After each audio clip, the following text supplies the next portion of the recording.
Sunday Night Production. L'Ironman de Nice vient tout juste de se terminer et on débrief de cette édition spectaculaire en terre niçoise avec celles et ceux qui écrivent l'histoire de l'Ironman. C'est parti. Bienvenue sur le podcast Dans la tête d'un coureur, l'émission de toutes celles et ceux qui aiment courir. Trail, route, piste ou encore triathlon, chaque lundi, venez améliorer vos connaissances sur l'entraînement, l'alimentation et la préparation mentale du coureur tout en vous amusant. Bonne écoute. Soyez les bienvenus dans le podcast Dans la tête d'un coureur et aujourd'hui, nous vous proposons un épisode spécial enregistré à Nice à l'occasion de la 19e édition du Qatar Airways Ironman France-Nice et à la 6e édition de l'Ironman 70.3. Et dans cet épisode, nous allons en première partie plonger dans l'organisation d'un des événements les plus spectaculaires, découvrir l'histoire de l'Ironman en France. Et en deuxième partie, nous allons également avoir l'occasion de rencontrer Mathieu Tullier qui a troqué ses habitudes de fumeur et de consommateur d'alcool contre le défi de participer à l'Ironman. Et on recevra aussi en toute fin d'émission Alix Noblat qui a participé elle aussi à son tout premier Ironman format 70.3. Bref, que vous soyez un passionné de triathlon ou que ce sport vous semble encore très étrange, cet épisode vous promet de vous captiver. Et pour commencer cette émission, je vous propose d'accueillir Yves Cordier, ancien triathlète professionnel et pionnier de cette discipline en France, à une époque où le triathlon était encore très peu connu et pratiqué par une poignée d'irréductibles de l'endurance. Aujourd'hui, il est directeur sportif de l'Ironman. Salut Yves, comment est-ce que ça va après cette très belle édition riche en records ? Alors, je vais bien sûr être satisfait, mais pas totalement, puisque on n'a pas fini. Il ne faut pas négliger encore tous ceux qui vont terminer la course jusqu'à minuit. Et c'est encore aussi très important parce que ce sont pour eux certainement beaucoup plus d'émotions que ceux qui ont l'habitude d'en faire. Donc on est toujours à cheval de bien commencer mais aussi de bien terminer pour tout le monde. Donc oui, ça a plutôt bien commencé aujourd'hui avec un temps magnifique.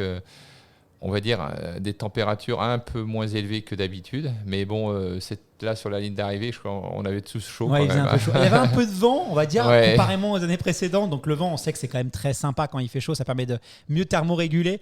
Et c'est vrai qu'il a pu faire plaisir aux coureurs, mais il faisait quand même bien chaud. Moi, j'ai envie qu'on parle de l'Ironman de Nice, puisque je crois que cette année, vous avez battu, les chiffres ne sont pas encore officiels, mais j'imagine que vous allez les révéler dans quelques jours, un record de participation. Et c'est vrai qu'il y avait beaucoup de monde aujourd'hui à Nice. Et ce parcours niçois, il est particulier. Il est particulier déjà parce qu'il est extraordinaire. Les paysages sont magnifiques. Lucie Charles disait que c'était l'un des plus beaux Ironman sur lesquels elle a participé. J'imagine que pour toi, l'organisateur, ça fait plaisir. Mais il est aussi assez redoutable avec du dénivelé. Et tu me disais tout à l'heure, les chronos, ils ne veulent pas dire grand-chose ici à Nice. Est-ce que tu peux nous parler un peu de ce parcours, de pourquoi l'Ironman de Nice, il est particulier dans le circuit ? Il est particulier parce que j'ai été triathlète et j'ai pas voulu faire un standard Ironman où voilà, le but est de faire des choses qui vont très très vite. J'ai vraiment voulu montrer la sauce niçoise, les éléments qui sont beaux chez nous. Donc bien sûr la promenade des Anglais pour nager le matin, le cadre est splendide avec un public qui est vraiment incroyable d'année en année. Donc c'est vrai que ça fait déjà la petite émotion, la chair de poule le matin quand on donne le départ. Et puis bon voilà les images que je connais bien sûr de l'arrière-pays qui passent de la mer à la moyenne montagne, et voire même des paysages qui pourraient ressembler à la Savoie. Oui, c'est ça, la Haute-Savoie, j'allais dire. C'est 2400 mètres de dénivelé positif sur la partie vélo, ça grimpe. Ça grimpe, et en plus, contrairement à certains grands cols où derrière on peut descendre à 70-80 km/h, les descentes ne sont pas très rapides, elles sont vraiment très sinueuses, où on n'arrive jamais à vraiment monter des moyennes. Donc c'est aussi une particularité technique pour certains. Je pense que c'est aussi pour ça que Lucie a décidé de ressentir un petit peu comment c'était la course. en la faisant. Et puis, voir même Anne Haug ce matin sur le 70.3. Je pense que ça montre un cachet qui est vraiment unique. Et c'est pour ça aussi que les championnats du monde, l'historique des championnats du monde, où dans les années 80, Hawaï et Nice se battaient sur des distances différentes, se sont retrouvés un peu dans une historique qui est plutôt belle de se retrouver à partager les championnats du monde, hommes et femmes, d'année en année, pendant 4 ans. Et en tous les cas, je suis vraiment fier parce que mon parcours a débuté en 83, voire même 82 quand j'ai vu cette première édition. Et bien voilà, maintenant plus de 42 ans, ça fait quand même beaucoup de chemin. C'est une très belle concrétisation et c'est vrai que voilà, pouvoir accueillir les championnats du monde à Nice, on l'a vu l'année dernière avec en plus un Français qui a gagné quand même, Sam Ledlow, qui a gagné la première édition, c'était quelque chose de magique. Et là, on a hâte, surtout avec le spectacle qu'on a eu aujourd'hui, d'être à septembre pour pouvoir voir les filles concourir. Alors justement, Yves, à tout seigneur, tout honneur, tu le disais, ça fait pas mal de temps que tu es sur le circuit, tu es un ancien athlète professionnel, tu as commencé le triathlon dans les années 80, début des années 80. Il faut se rendre compte, personne ne connaissait encore ce sport-là, très peu de personnes, quelques initiés. Le marathon, on était encore à ses prémices au début de la popularité du marathon. Toi, tu étais déjà sur le format triathlon. Comment est-ce que tu as découvert justement le triathlon et ça ressemblait à quoi le triathlon, l'Ironman dans les années 80 en France? Alors l'Ironman n'existait pas en France, c'était le triathlon Nice ou l'Ironman d'Hawaï. Et donc le triathlon Nice était sur une distance différente avec 3 km de natation, 120 km de vélo et 32 km de course à pied. Donc on va dire un petit tiers en moins. Et à ce jeu-là, Dave Scott gagnait la distance Ironman à Hawaï, tandis que Mark Allen gagnait la distance à Nice. C'était déjà un peu une tradition de savoir quel calendrier choisir. Mais c'est vrai qu'il y a eu des icônes qui ont permis le développement du sport. On se retrouvait en juin à Nice, les Américains, les Allemands, les Hollandais. Parce que vous étiez une poignée de pratiquants à ce moment-là. J'imagine que dans ceux qui tournaient un peu bien, vous vous connaissiez tous. Mais précisément, toi, comment tu as entendu parler de ce sport-là et qu'est-ce qui t'a attiré dans ce sport-là ou les défis d'ultra-endurance? Alors aujourd'hui, il y a l'ultra-trail, il y a plein, voilà, mais c'était le tout début. Ces distances, elles sont déjà hors normes aujourd'hui, mais à l'époque, déjà le marathon, les gens ne comprenaient pas comment on pouvait courir 42 km 195. Alors en plus, avec du vélo et de la natation. Donc concrètement, comment est-ce que tu as entendu parler de ça? On l'a découvert pour beaucoup d'entre nous grâce à Antenne 2, ex-France 2, qui avait diffusé d'abord un premier reportage des images d'Hawaï où on voyait Julie Mauss terminer dans une souffrance terrible en rampant jusqu'à la ligne d'arrivée. Mais c'était des choses qui étaient... À l'époque, le sport était dans ses balbutiements, dans une codification. Et là, on nous mélangeait des choses qu'on ne pouvait pas imaginer. On disait le cycliste ne doit pas mettre les jambes dans l'eau, ça va ramollir. Le coureur à pied, il doit avoir de l'élasticité, donc c'est pas possible de faire du vélo. Le nageur, il est trop fragile, il ne peut pas courir. Et là, on rassemblait sur des distances incroyables, cela avec bien sûr des reportages qui ont tout de suite sensibilisé, en tous les cas moi, avec un reportage qui était en 1982 d'un Mark Allen qui aussi souffre sur la fin, qui a du mal à finir. Moi, de mon côté, alors quel était mon parcours? J'étais à l'époque nageur. J'étais sur la fin de... J'avais fait le tour parce que je n'aurais jamais fait les Jeux Olympiques ou Championnats du Monde. Et la natation, c'était quand même très difficile parce qu'on était dans l'époque où il fallait borner.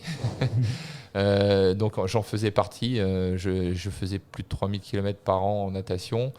Et j'étais déjà assez fan de la longue distance. Pour dire que je me serais bien lancé dans un record du monde de 24 heures. Mais le triathlon est arrivé, ça m'a coupé la chic et voilà. Alors je ne sais pas quel était le mieux, que ce soit le 24 heures ou le triathlon. En tout cas, ça t'a bien réussi puisque tu as décroché pas mal de titres de champion de France et tu as brillé dans cette discipline. Aujourd'hui, c'est ultra populaire. Aujourd'hui, c'est plus réservé à des anciens pros de natation, de vélo ou de course à pied. Aujourd'hui, presque monsieur tout le monde peut se lancer ce défi fou, à condition bien sûr de s'y préparer. Comment t'expliques, toi, cette popularité ? Déjà, est-ce que tu t'aurais cru, dans les années 80, qu'il y allait avoir autant de personnes, autant de monde ? Est-ce que c'était imaginable pour toi ? Le marathon, c'était quelque chose d'incroyable. Et aujourd'hui, de rassembler 4200, 300 concurrents dans une même journée, dans des conditions où il y a quelques années, on aurait dit aujourd'hui, il ne faut pas faire de sport, il fait trop chaud. Donc c'est vrai que, comme pour moi, dès maintenant, quand je vois effectivement tous les efforts des trailers sur des ultras, ça me paraît pour moi presque irréel. Mais ça démontre en tous les cas la capacité de l'homme à pouvoir se surpasser, non pas à une minorité d'athlètes qui veulent devenir des élites, mais à tout le monde. Aujourd'hui, l'homme est conçu pour marcher, courir, en apprenant à nager aussi. Mais il a des qualités et des énergies que l'on soupçonne pas. On pourrait raconter des histoires incroyables dans l'Ironman ou dans le triathlon de gens qui ont décidé de faire à la suite d'un défi, à la suite d'une maladie, en l'espace d'un an, un Ironman. Et pas forcément des gens qui ont des prédispositions. Ou un J'en connaissais un professeur ici, le professeur Laurent Castillo, qui n'était pas du tout sportif et a fait je ne sais combien de fois de Nice. Et c'est ça qui est beau, parce que notre sport, on mélange les élites et les amateurs. Et c'est aussi la promesse de l'Ironman, c'est-à-dire que finalement tout le monde peut réaliser l'impossible. Et on le voit aujourd'hui, tu le disais, c'est vrai que les amateurs sont quand même bien représentés. C'est pas une distance réservée à quelques surhommes ou surfemmes qui auraient été touchés, bénis par la main des dieux. L'Ironman, rien n'est impossible et tout le monde peut arriver à réaliser des choses incroyables, à condition bien sûr de s'en donner les moyens. Et on l'a vu cette année avec un monsieur, 84 ans, qui prend le départ du 70.3. Je ne sais pas si vous rendez compte, celles et ceux qui nous écoutent, mais 83 ans, un 70.3, mais c'est phénoménal, quoi. Et à Nice. Et à Nice en plus. Je crois que c'est du jamais vu, vous avez jamais eu. Non, mais c'est aussi ça, la beauté de notre sport et des défis qui montrent que quand on a une bonne santé, ou justement pour avoir une bonne santé, le sport, en tous les cas, est une source d'une énergie qui peut permettre d'éviter le stress, d'éviter le cancer, d'éviter plein de choses. Et en tous les cas, un lieu de rencontre, quand on regarde ce matin sur la plage, tout le monde est à égalité. Il n'y a pas de niveau de classe sociale, que ça soit les meilleurs jusqu'aux ceux qui font pour la première fois. On n'a pas l'impression qu'ils ont une différence. Ils sont tous avec le même regard. Et c'est clair, la diversité aussi des profils, des jeunes, des vieux, des grands, des petits, des personnes assez corpulentes même, qu'on va faire ça. C'est quand même le courage qu'il faut quand même, franchement, pour se lancer. Des fois, nous, on est un peu sportifs, on a quelquefois quelques kilos de trop et on se trouve plein d'excuses. Et quand on voit ces personnes qui se lancent dans ces défis-là, c'est complètement incroyable. Et cette année, le plateau élite était bien garni. Alors, la particularité sur le circuit Ironman, c'est qu'une année sur deux, l'élite homme ou l'élite femme en fait sont mises à l'honneur, donc c'est en alternance. Alors c'est vrai que moi j'étais un petit peu au début, on n'est pas forcément habitué à ça dans le milieu de l'athlétisme ou de le milieu même du trail, et un peu réticent, mais finalement c'est une super exposition pour le sport féminin et tous les regards sont braqués sur les femmes. Et puis surtout dans l'ultra trail, on peut pas vraiment, il faut des moyens énormes pour pouvoir suivre les deux courses et c'est très compliqué journalistiquement parlant, on doit faire des choix, et donc c'est toujours aux dépens des hommes ou des femmes, et là c'était quand même beaucoup plus simple et on a eu beaucoup de spectacles, et en tout cas l'engouement du public il est exactement le même que ce soit filles et garçons. Enfin là, et quand je dis le public, c'est même les amateurs, la performance, elle est saluée, il n'y a aucun changement. Aujourd'hui, c'était la folie pour le passage de Lucie. On a été les premiers à réaliser un championnat du monde le samedi pour les femmes, le dimanche pour les hommes. Donc déjà, c'était une grande avancée. Mais néanmoins, il y en a toujours... les hommes prenaient toujours la partie la plus importante dans ce week-end-là, avec les médias, etc. Beaucoup de femmes me disaient oui, on joue avant les hommes, mais bon, c'est demain la grande exposition. Donc l'an dernier, en tous les cas, à Nice, il n'y avait que les hommes, donc il n'y avait pas sujet.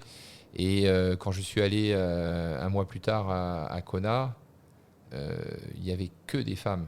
Et là, il y avait au niveau des journalistes, il n'y avait pas photo.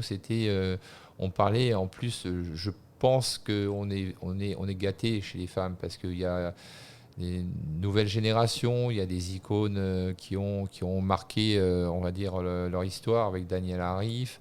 Puis bon, c'est Lucie Charles qui était 4 fois deuxième, qui gagne avec une grande sagesse, un grand professionnalisme.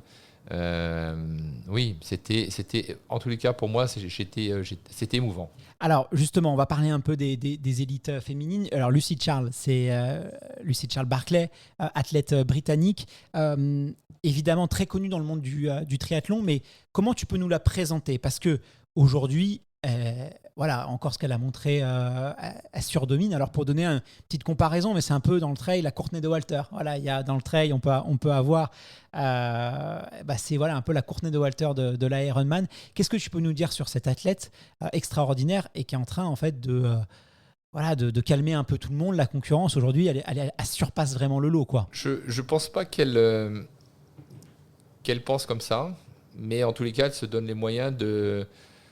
Quand je la vois effectivement franchir la ligne d'arrivée, je ne m'attendais pas à un tel cri de joie. Parce que bon, c'est vrai que quand on est championne du monde et qu'on vient normalement sur une course où on n'a pas les meilleurs du monde pour se faire, on va dire, challenger, bon, voilà, on gagne, mais c'est un peu attendu, quoi. Mais vraiment, je ne sais pas si tu as entendu, elle a vraiment, dans son expression, montré une grande joie de triompher.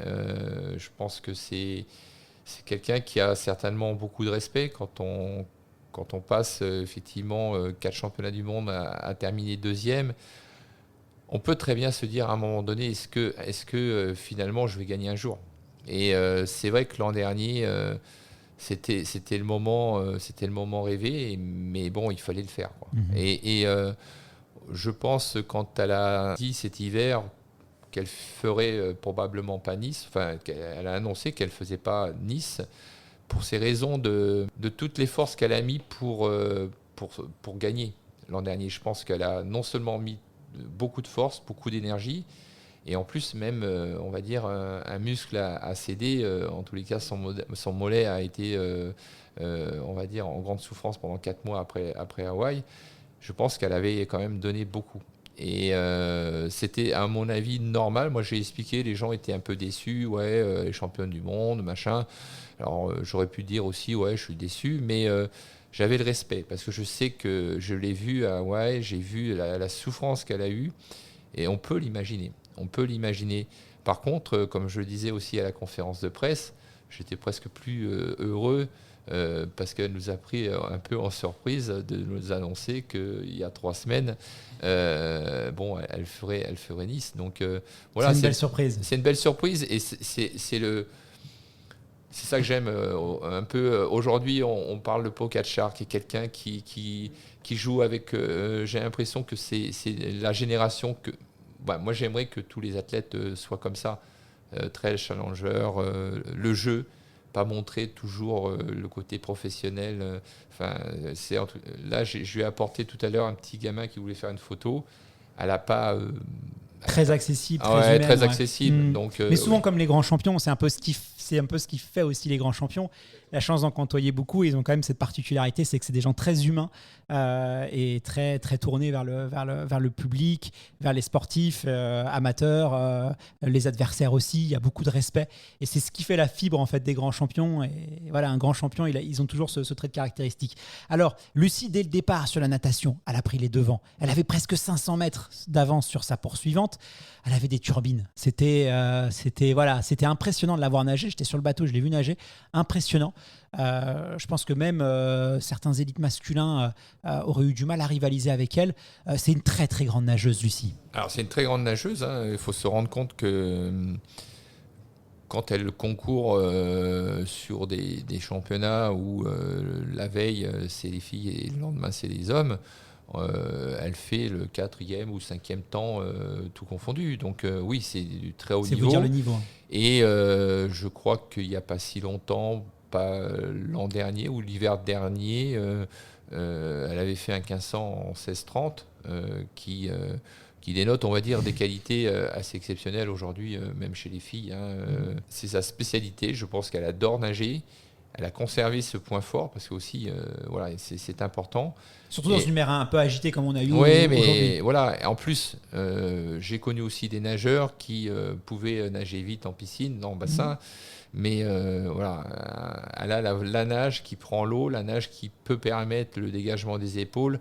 C'est une nage un petit peu combative, mais qui est très efficace, en tous les cas, dans une mer légèrement houleuse, comme on l'a eu ce matin. Et oui, on avait l'impression de voir une mouette. Ouais, c'était dingue. C'était dingue. Hein. Donc, pas étonné parce que, voilà, j'adore le sport, je suis tout. Et voilà, j'étais ravi de la voir. Je pensais qu'effectivement, en vélo... elle ne livrerait pas parce que, comme elle l'a dit... En vélo, elle a plus temporisé, j'ai eu l'impression. Alors, je ne sais pas, parce qu'on voit ça de notre côté, un peu de notre fauteuil devant la télé. Le parcours est difficile. Je pense qu'elle a... Elle n'a pas voulu prendre de risque, d'accident, de tomber. Ouais, elle a voulu découvrir, parce que, comme elle l'expliquait lors de la conférence de presse, le souci, c'est si on veut faire la course et reconnaître mais qu'on a un petit peu tapé dedans, pour les championnats du monde, finalement, c'est pas une super expérience. Ouais. Donc je pense qu'elle a fait exactement ce qu'il fallait, se faire plaisir, et du coup, je lui ai dit qu'elle avait super bien couru. Je ne sais même pas si c'est pas son meilleur temps sur marathon. Oui, justement, j'allais conclure par le marathon. Alors là, le marathon, elle a fait le spectacle. Je crois que sur les allures, on était sur... Elle a fait 2,49, elle était sur du 15 à l'heure. Voilà, donc c'est remarquable. Hein, plus rapide que Sam Laidlow sur sa partie marathon quand il a fait champion. Alors, même si on sait que Sam, c'est pas son point fort. Non, Sam c'était 2,38. 2,38 ouais. Sur le championnat du monde. Oui. Et encore une fois, c'est ce qui va nous mener à dire que finalement, perdre 10 minutes sur les meilleurs hommes, c'est pas grand-chose.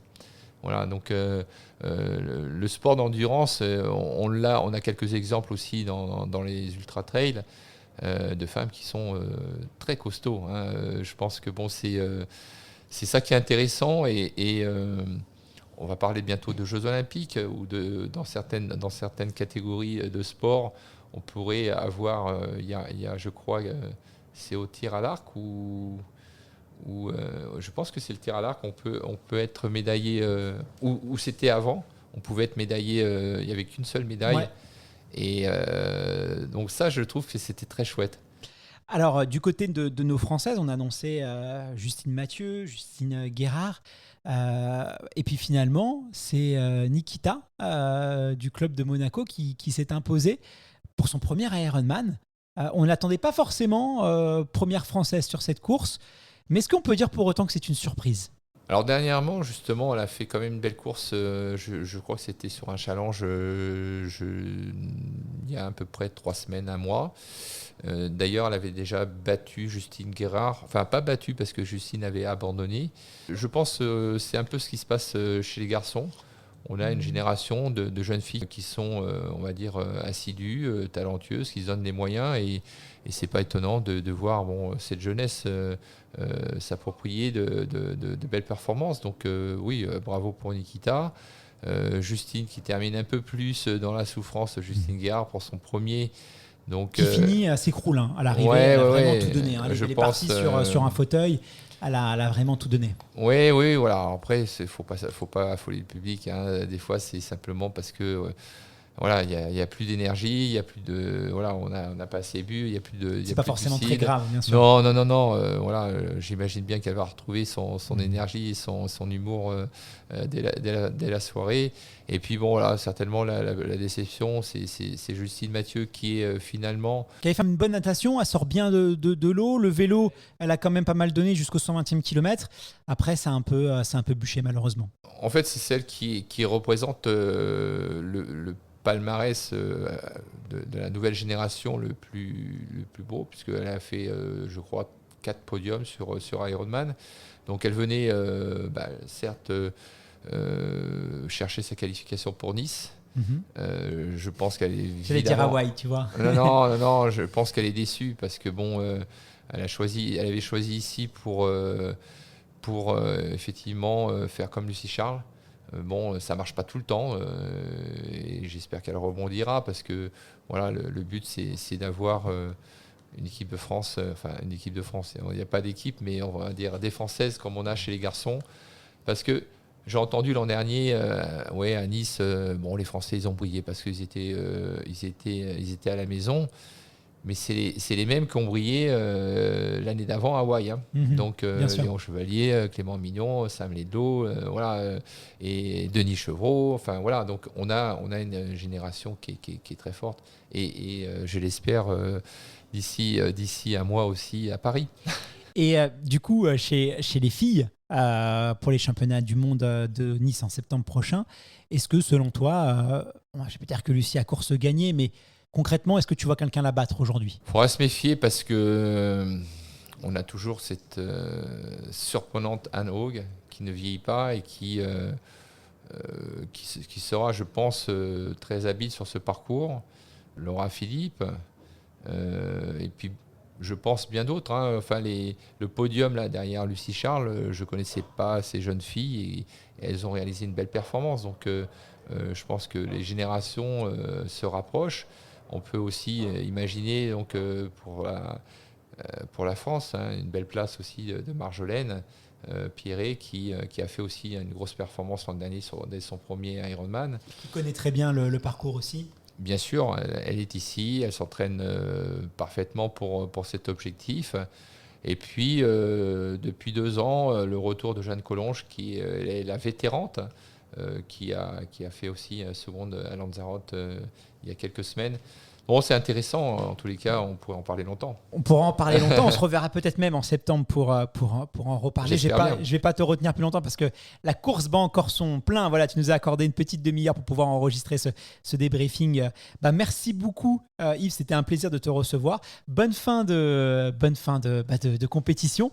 Et puis rendez-vous maintenant en septembre pour les championnats du monde féminin. Avec grand plaisir. Je vous propose maintenant d'accueillir Mathieu Tullier, un étudiant de 22 ans en quête de sens qui s'est lancé le défi de réaliser un Ironman en moins d'1 an en changeant complètement de mode de vie. Salut Mathieu, comment est-ce que ça va aujourd'hui à Nice, dans cette très belle ville que tu connais pas encore parce que tu as déjà fait un Ironman, je crois, mais c'est du côté de Vichy. Bonjour Guillaume, merci de me recevoir, ça fait très plaisir d'être là. On est à Nice aujourd'hui. J'ai déjà fait un Alpha Ironman ici, donc je connais bien le parcours. Et ensuite, oui, j'ai fait l'Ironman de Vichy. Pas trop, est-ce que demain ça va courir ? Toi, tu vas être supporter, pas trop frustré de ne pas prendre le départ parce que c'est vrai que des fois, là, quand on voit toute cette adrénaline de coureur, on a envie d'y aller, on a envie de participer à la fête. Ouais, clairement, j'ai voulu prendre un dossard, mais bon, il n'y en avait plus. Mais clairement, j'ai très envie de retourner sur une course. Mais d'un autre côté, être du côté de ses amis aussi, c'est riche en émotions. Je suis très content pour eux et j'espère vraiment que la course va se passer comme ils le veulent. Alors Mathieu, on te reçoit aujourd'hui dans le cadre d'un projet, d'un documentaire même que tu as lancé, Nouveau Souffle. Tu t'es lancé un défi fou, celui de devenir finisher d'un Ironman en 1 an, alors que tu pratiquais pas du tout ce sport. Tu viens plutôt des sports co, je crois. Le rugby, c'est ça ?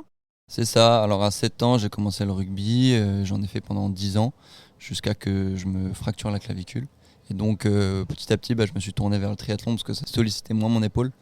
Et au final, je me suis lancé le défi de faire cet Ironman pour plusieurs raisons. Alors justement, on va en parler puisque dans ton documentaire, tu veux aussi sensibiliser les gens autour des problèmes d'addiction, notamment l'addiction à l'alcool, à la cigarette, au mode de vie festif qui, c'est vrai, est très démocratisé, notamment en France. Et toi, tu commences justement ton documentaire en disant que tu as 22 ans et que tu étais addict à l'alcool. Alors c'est vrai que moi, ça m'a surpris parce que 22 ans, c'est très jeune. T'emploies pas le mot alcoolique, je crois, mais clairement, tu étais addict à l'alcool à 22 ans. C'est vrai que ça peut être surprenant, c'est si jeune. Ouais, tout à fait. Non, je me considère pas comme alcoolique, ou alors je connais pas très bien la différence. Je préfère laisser parler les addictologues sur ce sujet-là. Aujourd'hui, on commence de plus en plus tôt à boire et à fumer. Moi, en tout cas, ça a été mon cas. Je commençais à boire en 3e. Puis au fur et à mesure où j'ai évolué, je me suis accoutumé. Je voulais faire comme les copains pour être dans l'effet de groupe, tout simplement. Et ensuite, je suis rentré en école de commerce. Et c'est un peu partout pareil aujourd'hui. Les jeunes, que ce soit en université, en école d'ingé, en école de commerce, en médecine, on a tendance vraiment à rentrer encore plus dans l'addiction, à boire de plus en plus, à fumer de plus en plus, parfois aller encore plus loin. Et quand on est accoutumé, après, c'est très dur d'en sortir. Et à quel moment tu t'es dit, là, il y a quand même un danger que ça bascule du côté festif au côté dépendant? J'ai eu mon déclic quand vraiment j'arrivais plus à m'en sortir et je me disais, bon, j'en ai marre là maintenant, il faut que je trouve quelque chose qui me force à arrêter, qui me force à sortir de ces addictions. Et pour moi, en tout cas, ça a été cet Ironman. Donc quand je me suis lancé ce défi, j'avais plus le choix, parce que pour faire un Ironman en fumant et en buvant, c'est quand même compliqué, et ça a été pour moi ma solution, quoi. Donc tu t'es dit, pour finalement arrêter une addiction, je vais changer de mode de vie. C'est beaucoup plus simple que finalement juste d'arrêter. Il va falloir changer aussi de mode de vie. Mais pourquoi l'Ironman? Tu aurais très bien pu faire un semi-marathon, te mettre à courir, pourquoi pas faire du tennis? Pourquoi l'Ironman? Parce que c'est pas la discipline la plus accessible. Ouais, non, très clairement, mais en fait, il y a eu plusieurs causes. Il y a une première cause qui est addictive, on me forçait à arrêter, il me fallait quelque chose de vraiment difficile. Et ensuite, il y a des causes un peu plus personnelles. C'est-à-dire que j'avais besoin dans ma vie d'aller au bout de quelque chose de vraiment difficile, de me prouver des choses à moi-même et parfois aussi aux autres. Donc il y avait des motivations intrinsèques et des motivations extrinsèques. Et aussi dernièrement la cause physique, j'avais plus de clavicule, j'ai encore des plaques dans l'épaule et il me fallait quelque chose pour me remettre en selle. Donc c'est plusieurs causes qui ont fait que au final je me suis lancé ce défi-là en particulier. Donc si j'ai bien compris, si le défi finalement n'était pas extrême, il t'aurait pas motivé à changer de mode de vie et à t'entraîner vraiment rigoureusement. Il fallait quelque chose d'extrême pour que ça marche. C'est ça, j'étais à un moment dans ma vie où je me posais tellement de questions qu'il me fallait vraiment que je trouve quelque chose d'important et d'extrême, comme tu dis. Alors, quand tu as annoncé à tes proches, à tes amis, t'es plutôt le Mathieu qui fait la fête, qui aime bien fumer des cigarettes et boire des verres en faisant la fête, comment est-ce qu'ils ont pris cette nouvelle de te lancer dans un Ironman? Très clairement, au début, ça a été un peu difficile. Il y a eu beaucoup d'incompréhension parce que déjà, j'étais dans un milieu qui n'était pas forcément très sportif, ou alors mes potes, ils faisaient du rugby, donc ils ne connaissaient pas cette discipline. Ils ne savaient pas que ça demandait autant d'engagement et de rigueur.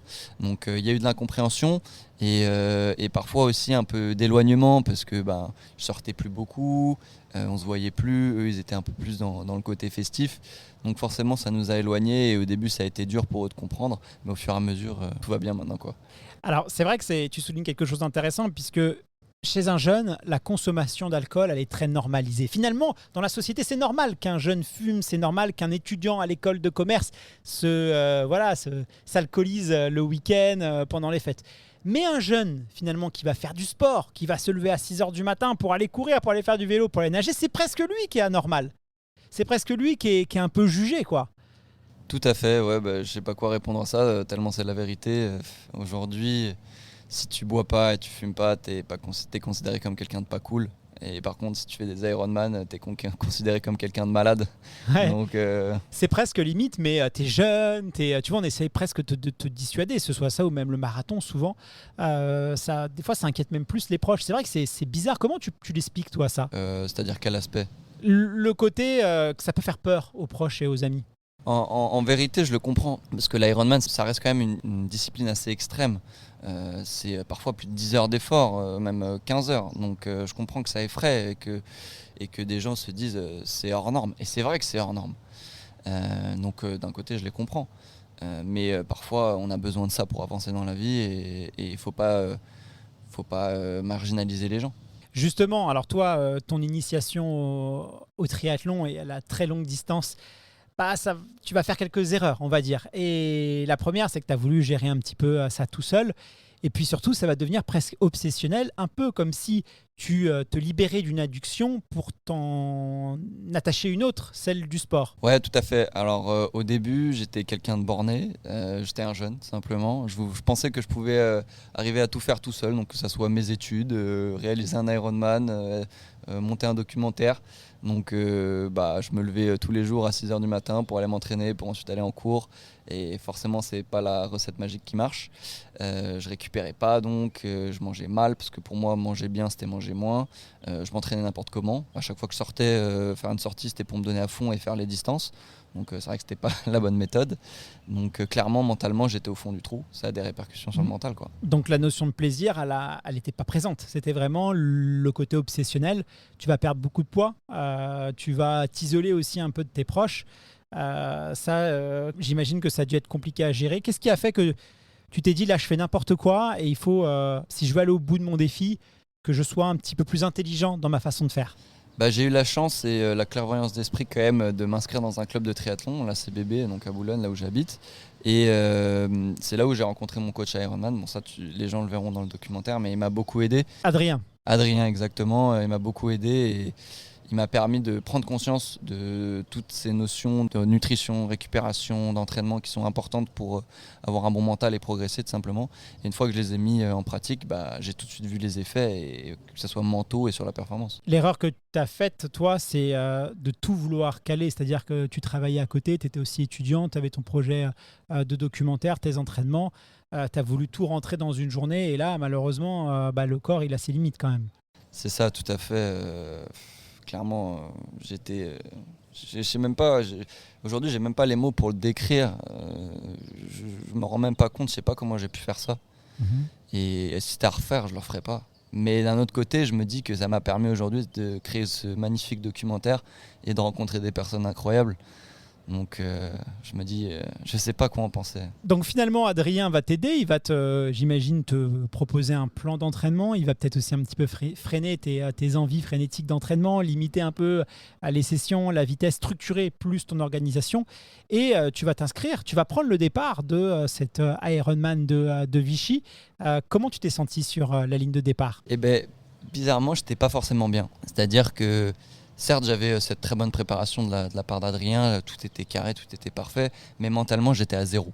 C'est-à-dire que j'avais plus de force. J'avais pas envie de prendre le départ. Pour moi, c'était insignifiant en fait de prendre le départ. Ça avait plus de sens finalement. Ça avait plus de sens. J'avais aucun plaisir. J'ai pas envie je vais pas spoiler le documentaire, mais vous verrez, le marathon est quand même assez parlant. Mais oui, mentalement, j'étais à zéro, et pour faire une bonne performance, il faut que à la fois le physique et le mental soient au rendez-vous. Sinon, clairement, on prend plus de plaisir et on n'arrive pas forcément à atteindre ses objectifs. Ça dépend. Et finalement, tu es allé au bout de cette épreuve, même si on ne va pas spolier le documentaire. Aujourd'hui, quel défi tu as envie de te lancer? Est-ce que tu as envie finalement de poursuivre l'aventure Ironman? Est-ce que tu as envie d'aller peut-être sur d'autres épreuves? Comment tu vois la suite des choses? Alors aujourd'hui, c'est sûr que ça reste quand même assez flou. Là, ça fait maintenant 1 an que j'ai fait cet Ironman. J'ai fait un marathon il y a quelques semaines avec un ami. Clairement, c'était le but cette année, c'était de prendre du plaisir et réussir à garder un équilibre, que ce soit pro, perso et sportif. C'est ce que j'ai essayé de faire cette année, ça s'est plutôt bien passé, et j'espère continuer à faire ça. Est-ce qu'aujourd'hui tu bois encore? Est-ce que tu fumes encore? Est-ce que ce mode de vie un peu plus festif, est-ce qu'aujourd'hui, quel rapport tu gardes par rapport à ça? Yes, bien sûr. Aujourd'hui, je bois plus et je fume plus. Après mon Ironman, je me disais peut-être que c'est un peu extrême. On peut garder du plaisir en buvant quelques verres ou sans forcément être alcoolisé. Et ça m'a pas plu, parce que clairement ça me dégoûte maintenant. Et donc non, je bois plus, et ça me correspond très bien. Par contre, je continue à sortir. Je peux rentrer à 5h du matin sans avoir bu une goutte d'alcool, et c'est trop bien, parce que le lendemain je peux aller faire du sport quand même, quoi. Alors t'as quel âge aujourd'hui? Aujourd'hui j'ai 23 ans. T'as 23 ans, et donc t'as lancé ce documentaire Nouveau Souffle. T'étais pas forcément vidéaste, tu connaissais pas forcément le monde de la vidéo, du documentaire. Comment t'es venue l'idée justement de faire ce projet? En janvier 2023, une fois que j'ai rencontré Adrien, que j'ai réussi à sortir un peu de tous mes démons d'entraînement, de récupération, de nutrition et que j'ai un peu compris tout ça, et que j'étais aussi sorti de mes addictions alcool et tabac, je me suis dit, là je me sens bien et je ne peux pas garder ce parcours pour moi tout seul. Il faut que je le partage aux gens pour qu'ils puissent potentiellement s'en imprégner, pour que ça puisse les aider. Et donc j'ai décidé de faire ce documentaire-là accompagné de tous mes amis parce qu'on trouvait que c'était une superbe expérience. Mathieu, moi c'est pour ça aussi que je voulais te recevoir parce que je trouve que c'est quand même assez incroyable. Tu es parti d'une idée, tu as constitué une équipe, tu as cherché aussi des financements, tu as réussi à faire financer ton projet parce qu'un documentaire, voilà, pour nos auditeurs, moi j'ai vu... je sais combien ça coûte, hein. On parle de plusieurs dizaines de milliers d'euros, hein. C'est quand même, voilà, c'est un coût, ça coûte cher de faire aujourd'hui un documentaire. Donc toi, tu as tout géré de A à Z, tu es allé chercher tes financements, tu as pris ton petit ballon de ton pèlerin et tu as eu cette idée, tu l'as montée, tu es allé jusqu'au bout, tu as eu des obstacles. Et moi, je trouve ça quand même incroyable parce que c'est vrai qu'à 23 ans, faire ce que tu as fait, c'est quand même génial, quoi. Tu te rends compte un peu de tout ça ? Clairement, je suis très très content, mais il faut surtout souligner que j'ai été accompagné. Le documentaire, il est porté par une magnifique association qui s'appelle Entraide Addict. J'ai tous mes amis qui étaient derrière moi. J'ai une boîte de prod qui s'occupe pas une boîte de prod, mais un collectif qui s'appelle Sucrevision qui s'occupe de tout le côté technique, qui sont aussi mes amis. Et donc j'ai vraiment été soutenu. Moi, j'étais vraiment le porteur de projet.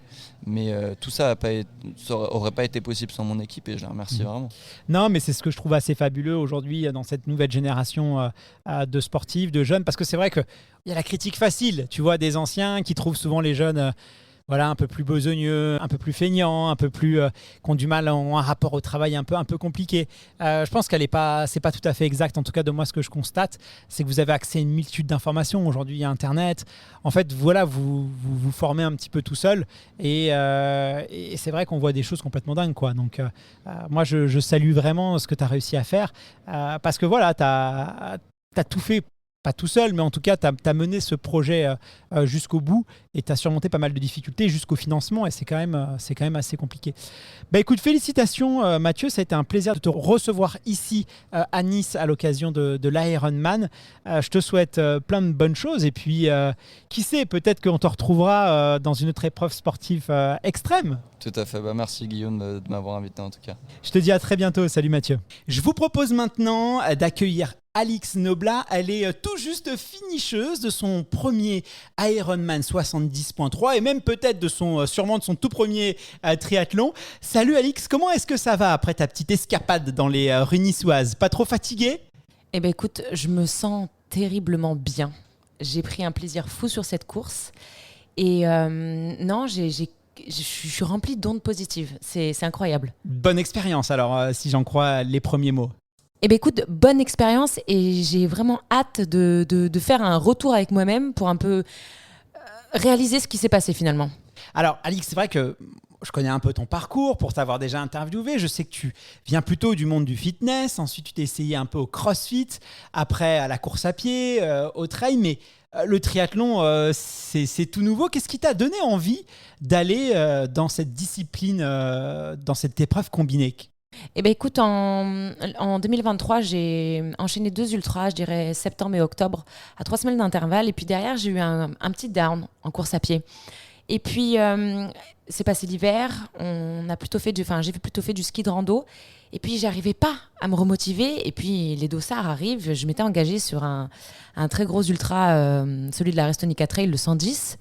Et puis, je me suis dit, OK, comment faire du volume de manière ludique ? Et là, en discutant lors d'un brunch avec des amis, ils m'ont dit, nous, on fait Nice, on fait le 70.3, tu devrais venir, ça va te plaire. Et puis j'ai signé, quoi. Alors, le ludique, ça dépend de la définition qu'on met au mot ludique, parce que je ne suis pas sûr que... Voilà. Alors, tu n'avais aucune expérience, finalement, sur triathlon ? Non, c'est mon tout premier triathlon, effectivement, ouais. Alors, c'est ça qui est intéressant parce qu'il y a peut-être des auditeurs, des auditrices qui nous écoutent et qui ont peut-être eux aussi envie de se lancer dans cette aventure parce que c'est vrai que la marque, la franchise Ironman, le triathlon, c'est une discipline qui plaît de plus en plus. Et puis, tu dois le constater, c'est vrai qu'avant, les gens étaient très monodisciplines. On était pistard, on était marathonien, on était trailer, on était triathlète. Et puis, c'était un monde cloisonné. Mais aujourd'hui, il y a toute une nouvelle génération de coureurs qui aiment bien, comme des petites puces, aller un peu d'une discipline à une autre. Après, il faut se préparer. Toi, concrètement, comment est-ce que tu as fait pour préparer ce triathlon ? Est-ce que est-ce que tu as fait ça à la one again ? Est-ce que tu as vu un coach ? Comment tu as préparé tout ça ?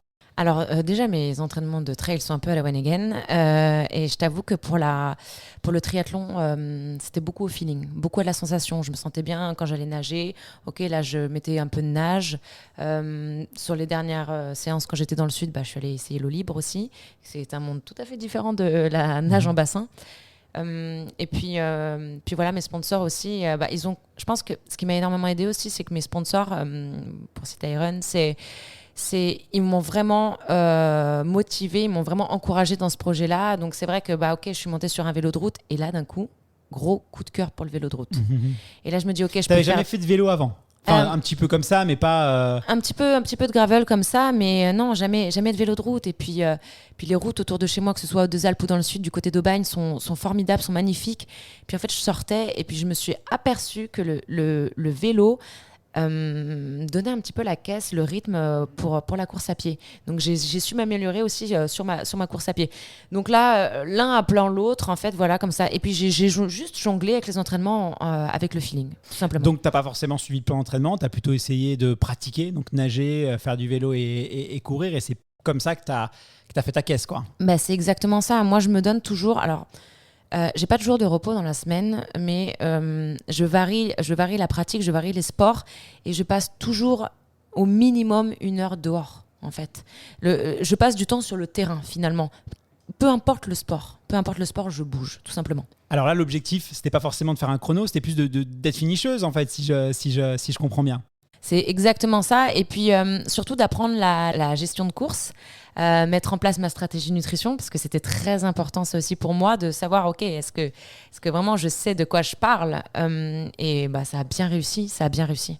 Et est-ce que c'est pas une discipline parce que c'est intimidant quand même, tu vois, le triathlon, parce que déjà, tu as 3 disciplines qui sont pas forcément en plus, parce que les qualités pour être une bonne nageuse, c'est pas du tout les qualités pour être une bonne coureuse, même morphologiquement, on voit, c'est pas la même chose, quoi. C'est des sports qui sont pas antinomiques, mais qui sont pas forcément les plus complémentaires. Il y a aussi l'aspect mécanique. Il faut peut-être changer des fois un pneu, on crève.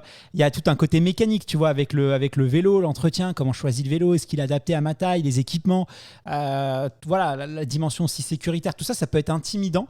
Toi, ça t'a pas fait peur de te lancer dans ces disciplines-là? Alors je te dis ça parce que moi, j'ai déjà eu le projet de faire un triathlon, et puis c'est vrai que j'ai un peu lâché en route. Bon, il y a aussi le Covid, mais en fait, c'est vrai que tu as tellement de choses à apprendre, à appréhender, qu'en plus avec le travail à côté, des fois ça peut être décourageant. Toi, t'as pas ressenti ça?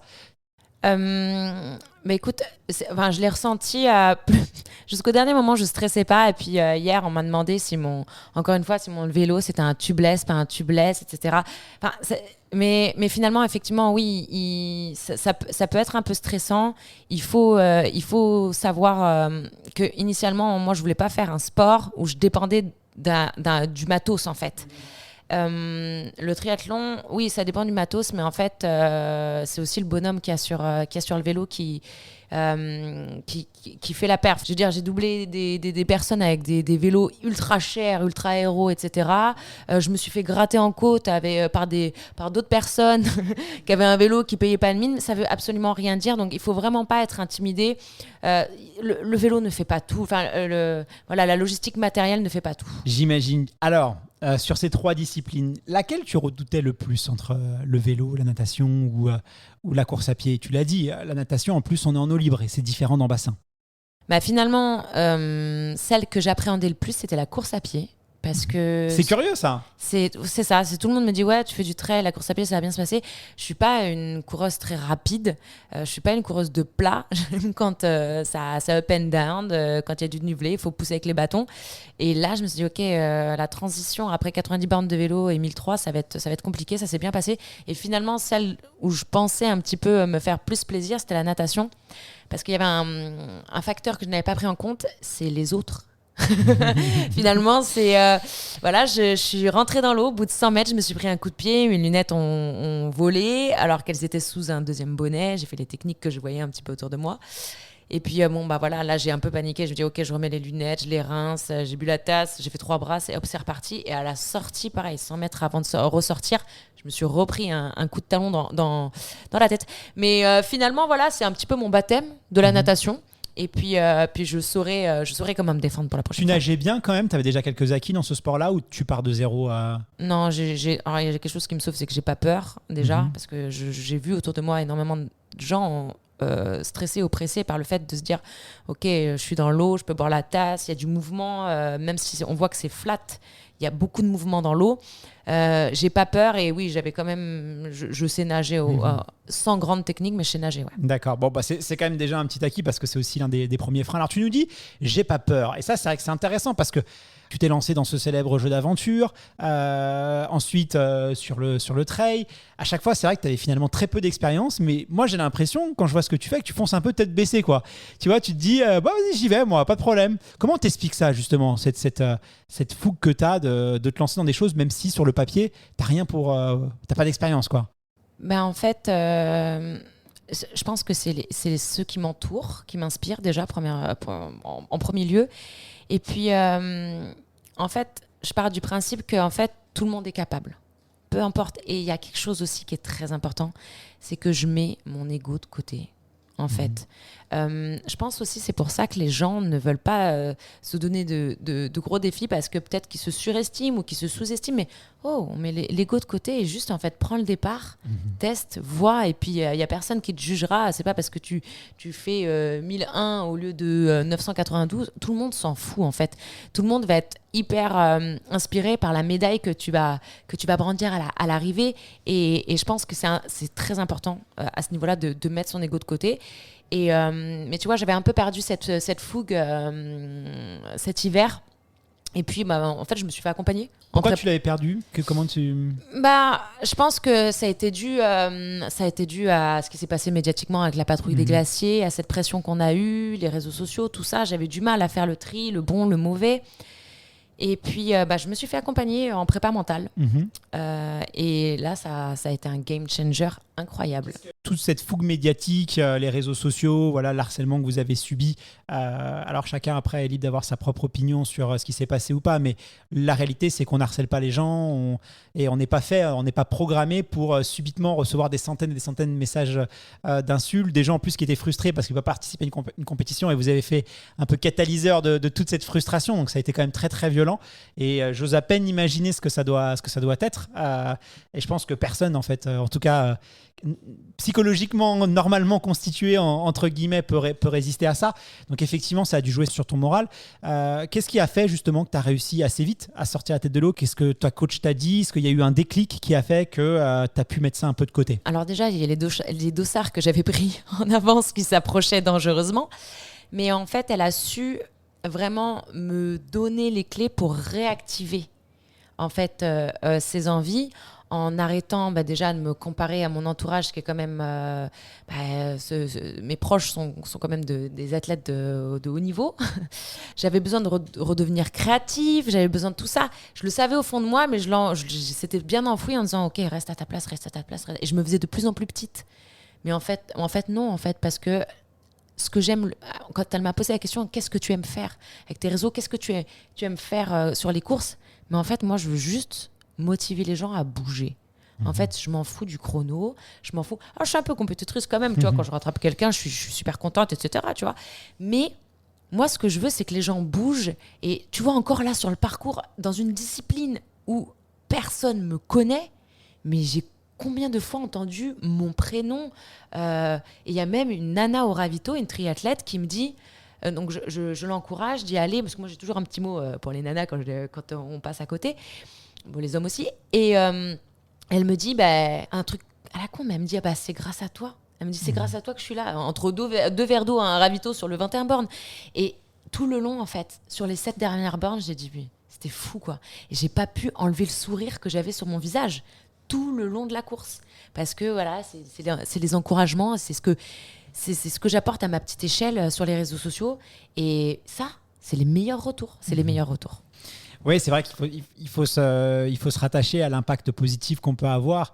Alors, mais ça, c'est valable pour toi à grande échelle, mais même, tu vois, nous, notre vie de quotidien, notre travail, notre famille, quand quelqu'un fait quelque chose, on se dit, tiens, mais pourquoi pas moi, tu vois, pourquoi moi je pourrais pas réussir, je pourrais pas y arriver. Donc c'est vrai qu'il y a un cercle vertueux quand même, tu vois, du côté sportif. Et on le voit, on était à Annecy tous les deux. Et c'est vrai que quand tu vas à Annecy, c'est une ville qui est très sportive où les gens courent.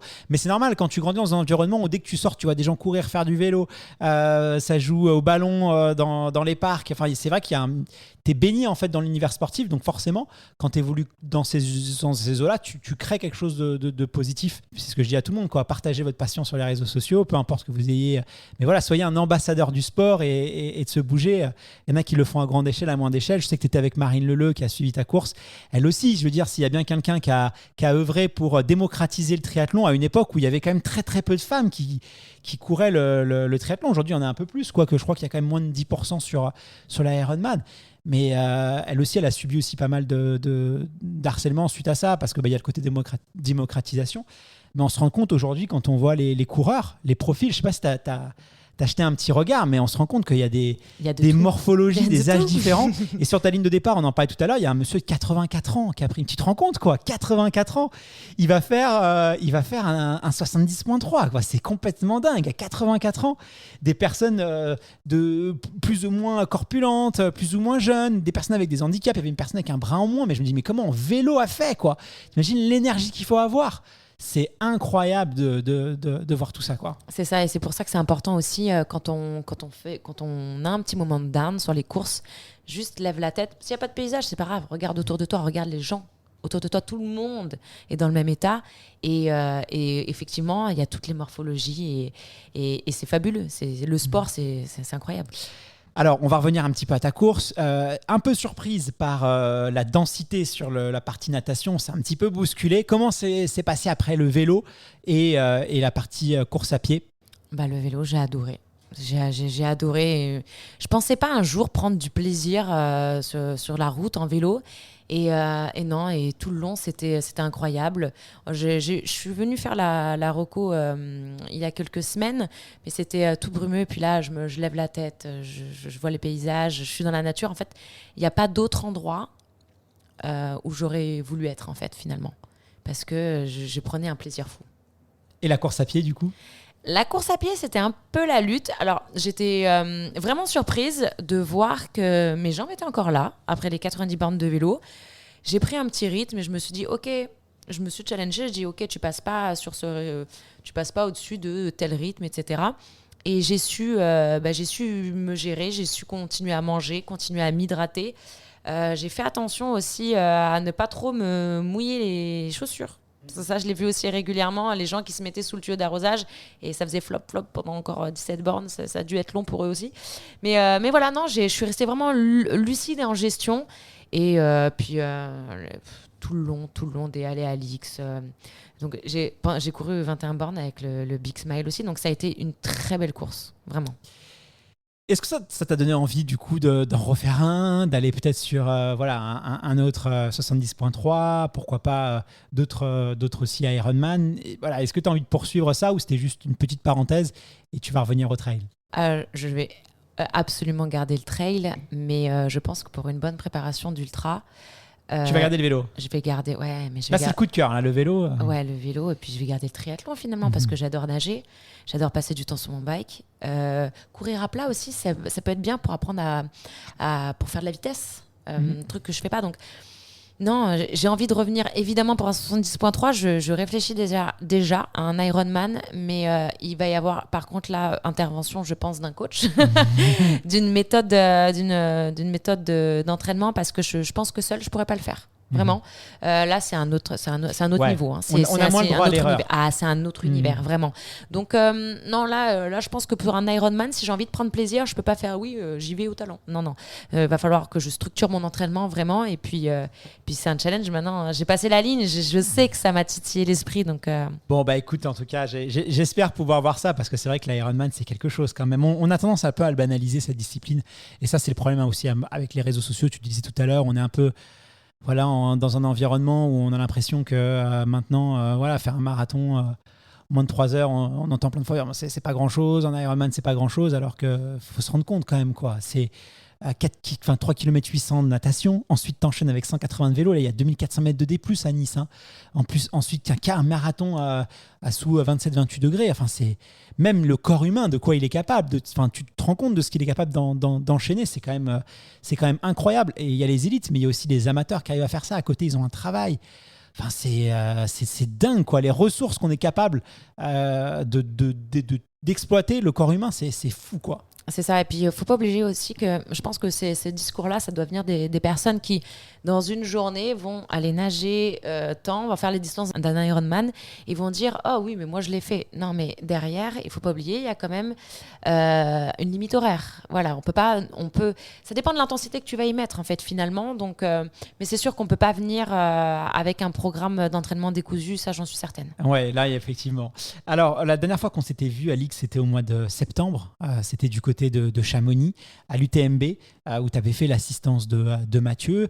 Et tu m'avais dit, voilà, peut-être que en septembre 2024, je prendrai sûrement le départ du Tour autour du Mont Blanc, donc de l'Ultra Trail du Mont Blanc. Est-ce que c'est une course qui est encore à ton agenda ? Est-ce que tu vas participer à l'UTMB cette année ? Alors, cette année, je ne participerai pas à l'UTMB, mais bien évidemment qu'elle est sur ma to-do, ma petite to-do list d'ultra. Mais voilà, je pense que vraiment, il y a une différence entre l'ultra et le 100 miles, en fait. C'est un autre univers et je peux pas le faire seule. Je peux pas le faire seule, donc j'ai vraiment envie finalement de prendre le temps, de trouver la bonne personne, le bon coach sur lequel m'appuyer. Clairement, c'est ce que je vais faire pour pouvoir préparer ce genre de course. Mais ça, c'est hyper intéressant ce que tu dis et c'est là où on voit aussi que tu sais de quoi tu es capable, mais tu connais aussi tes limites. C'est ce que tu nous dis. Tu as été plus intuitif sur ta prépa 70.3, mais tu n'aurais pas du tout eu cette stratégie-là sur Ironman. Parce qu'on en voit des fois sur Ironman des gens. Et après, tout le monde fait des erreurs. Moi, le premier, je veux dire, c'est facile avec 15 ans d'expérience en course à pied de juger les erreurs des débutants. Parce qu'on oublie vite d'où on vient et ce qu'on a fait. Il ne faut jamais oublier. Donc, je pense que les erreurs, on en fait, on en continue à en faire. On a besoin d'en faire aussi, même si on sait, on les fait. Ça prouve quand même qu'il y a le corps aussi a besoin de les faire. Et là, tu vois, que ce soit sur Ironman ou sur Ultra Trail, tu dis voilà, là, il y a quand même des limites et il ne faut pas les dépasser parce qu'il y a faire la distance, mais aussi prendre du plaisir. Parce que là, tu vois, sur 10.3, tu nous le dis, j'ai eu le smile, j'ai adoré. Même quand je prenais des coups de pied à la natation, finalement, c'est quand même des bons moments. Et puis, c'est ça aussi une aventure sportive. Il ne faut pas la subir à 100%. Si c'est un cauchemar du début à la fin, c'est pas cool, quoi. C'est ça, je te rejoins. Pour moi, c'est très important. Alors certes, oui, il y a des moments où on va se sentir dans l'inconfort, il va falloir lutter avec soi-même, et c'est ça qu'on recherche finalement. Puis c'est là qu'on grandit. Mais finir une course et être déçu parce que tout le long, ça a été un chemin de croix, je suis pas sûre que ce soit la meilleure empreinte qu'on peut laisser à notre corps et à notre tête sur n'importe quelle course d'ailleurs. Donc voilà, il y a des moments, moi je préfère, quitte un jour où je me sens pas bien et je suis alignée sur une ligne de départ, c'est pas grave, en fait je vais aller à mon rythme, mais ça fait partie pour moi du dossard. Il y a un moment donné, il faut prendre plaisir aussi. Il y a des moments durs, mais il y a des moments aussi, voilà. Donc, c'est l'expérience globale, parce que c'est dur sur ça. le moment, mais après la course, on doit se sentir fier, on doit se sentir heureux et dire putain, j'ai adoré faire ça et j'ai envie de le refaire. Oui. Non, mais j'ai eu le smile tout le long, mais je vais pas dire ah oui, c'était trop facile. Absolument pas. Non, il y a des moments dans la course à pied, quand on voyait l'aéroport au bout, et on se disait il va falloir que je retourne là et que je fasse 2 allers-retours. C'était chaud, mais hop là, on sourit, on se donne du positif et on y va, quoi. Donc, pas du TMB, tu vas rester un peu sur 100 km, faire tes armes. Et puis, c'est vrai, on le voit même sur très haut niveau, les coureurs de 100 km on fait la transition sur 100 miles, sur 170 km. Ça se passe pas toujours bien, quoi. Et on voit que les meilleurs coureurs de 100, c'est pas forcément ceux qui réussissent après sur ces 70 km en plus, ça fait quand même toute la différence. Il faut pouvoir appréhender la distance et se laisser du temps aussi. C'est vrai que c'est très important. Eh ben écoute, merci infiniment, Alix. C'était trop cool de pouvoir avoir de tes nouvelles. Je m'attendais pas forcément à te voir ici, tu vois, comme quoi tout est surprenant avec toi, mais c'était très très cool. Et puis écoute, je te souhaite le meilleur pour la suite. Merci beaucoup. Merci à toutes celles et ceux d'avoir suivi cet épisode jusqu'au bout. On se retrouve dès vendredi prochain pour un épisode avec Mathieu Blanchard d'ailleurs, où on va parler un peu de la routine post-entraînement sur comment prendre soin de soi, de sa peau après l'exercice physique. Ça va peut-être te servir, il a fait pas mal de soleil, donc tu vois, c'est peut-être des choses qui vont vous intéresser. Merci encore, à très bientôt.